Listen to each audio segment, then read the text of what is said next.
Hello and welcome everybody to Topless Topics, a channel that seeks to highlight the absurdity of gender-based censorship through repeat exposure. Unless you're watching the patriarchy-approved version of this video, in which case I have my heinous female nipples censored out.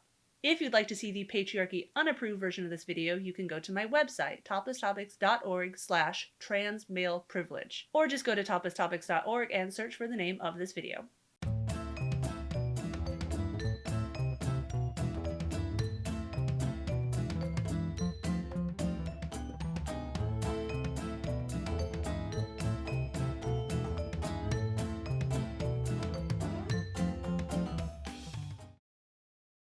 So over the weekend, as I was grinding mats in V Rising, I had other videos going on my second monitor as per usual, and I stumbled on a new smallish channel called Lily Simpson, whose videos go into detail about trans characters and references in popular media, both good representation and, more frequently, very bad.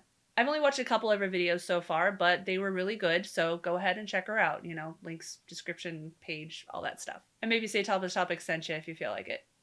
Anyway, after I had binge-watched a bunch of Lily Simpson's videos, YouTube recommended a video to me by another channel I had never heard of, Swolesome. Do trans men have male privilege? I was intrigued, although I was a little hesitant to click the video at first, out of fear that it was going to turn out to be some transphobic right-wing bullshit, and if I clicked on it, YouTube's algorithms would find even more excuse to shove me down the alt-right pipeline, so I warily opened it in an incognito browser tab instead. But as it happens, it turns out Swolesome is himself a trans man, and in the video, he shares his experiences on how society has treated him both before and after transition. And it was at the 7:15-minute mark that I finally decided to jump onto my real YouTube account so I could subscribe and leave a supportive comment. Play the video, blah blah blah.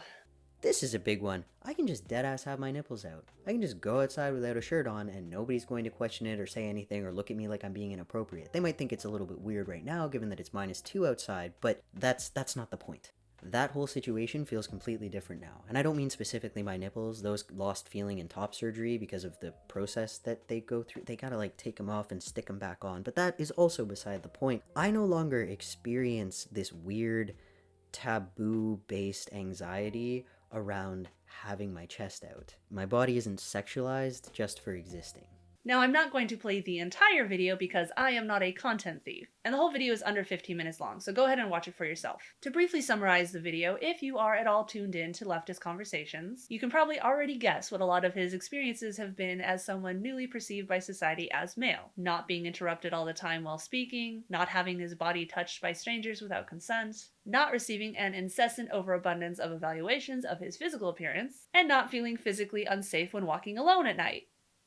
Must be nice. But what I especially love about the clip I just played is hearing somebody just flat out say how wild it is to suddenly be allowed to have their shirt off in public and online without anyone caring.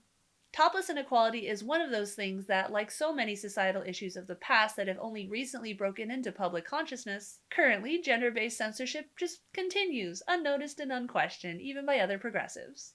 Yeah, of course female nipples are sexually explicit nudity while male nipples aren't. It's always been this way throughout human history in every culture in every part of the world. Obviously! It's simple biology. Women's nipples are sexually explicit nudity and male nipples aren't. As with most things, people only notice the harm of something when they themselves experience it, either newly facing such restrictions or suddenly finding themselves liberated from them. And I mean, I get it, that's what it's like to be a human. We only have the mental capacity for so much awareness of what other people besides ourselves are going through. That's why I keep making these videos, despite getting constantly punched in the face with bans on every platform you've heard of and some you haven't. Go to toplesstopics.org/ban to see hundreds of screenshots of proof. I keep at it because I do believe there's plenty of people willing to acknowledge how fucked up gender-based censorship is, if only it's brought to their awareness. Now, if I could just figure out how to encourage enough people to speak out on their own about it, to encourage the capitalistic institutions that write our legislation and community guidelines that, oh, just like selling rainbow products during Pride Month, we'd actually make more money if we didn't enforce censorship based on whether someone looks male or looks female.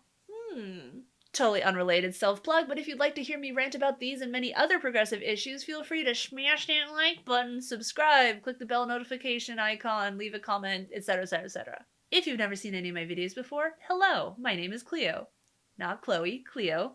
I am a polyamorous, bisexual, cis woman, though currently I happen to be married to a man, so by society's logic, I've been lying to myself and have been straight the whole time. And as I said at the beginning of this video, my whole thing is raising awareness about the blatant sexism and misogyny of gender-based censorship. AKA, in any and all contexts, female nipples are sexually explicit nudity unfit for society in any place or platform that doesn't allow full-on porn, while somehow male-looking nipples are totally safe for work, allowed anywhere outside or online. However, I can only speak from my experiences as someone who has always identified with the gender I was assigned at birth. I never have, and as far as I know, never will get to experience male privilege. That's why I have to rely on the words of others to explain what it feels like to be on the other side of the fence. People like some of the wonderful trans and non-binary folk I've already had the pleasure of interviewing, go to toplesstopics.org/interviews to see links to them, and others I found online but haven't interacted with yet. Call me. And I'm really grateful for the opportunity to see the world through their eyes. Because as I often say in my videos, at what point in transition does someone gain or lose the right to go non-sexually topless in public? Anyway, my intent with this video is to keep it short and sweet, so I'm gonna wrap it up here. I'm glad the YouTube algorithm did good for once and introduced me to Swolesome's channel as well as Lily Simpson, and I can't wait to watch a bunch more of their videos. Check them out! Links in the description, on the website page, all that stuff. And if you like, maybe leave a comment on their videos saying Topless Topics sent you there. Also, if you haven't seen it yet, I finally put up my Topless Topics New Year's Resolutions for 2024 video, which you can see here.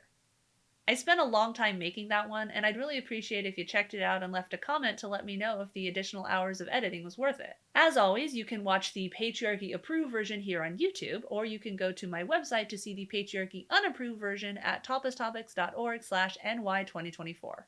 Finally, considering the fact that I'm banned from monetization when I'm not banned outright and sponsors won't return my emails, I'm dependent on my Patreon donors to pay for things like video hosting and better recording equipment. If you'd like to help me create bigger, better videos, or maybe just reassure me that the only people watching my videos aren't just perverts, you can become a donor by looking me up at patreon.com/toplesstopics. Alright, thanks for watching! Go ahead and leave a comment and tell me what your thoughts are on gender-based censorship. Is there a single viable reason why female nipples should be banned as sexually explicit nudity but not male nipples that doesn't boil down to because misogyny?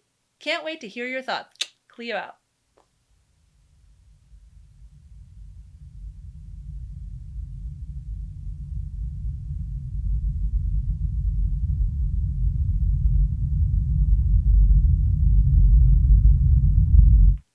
Okay, I gotta blink.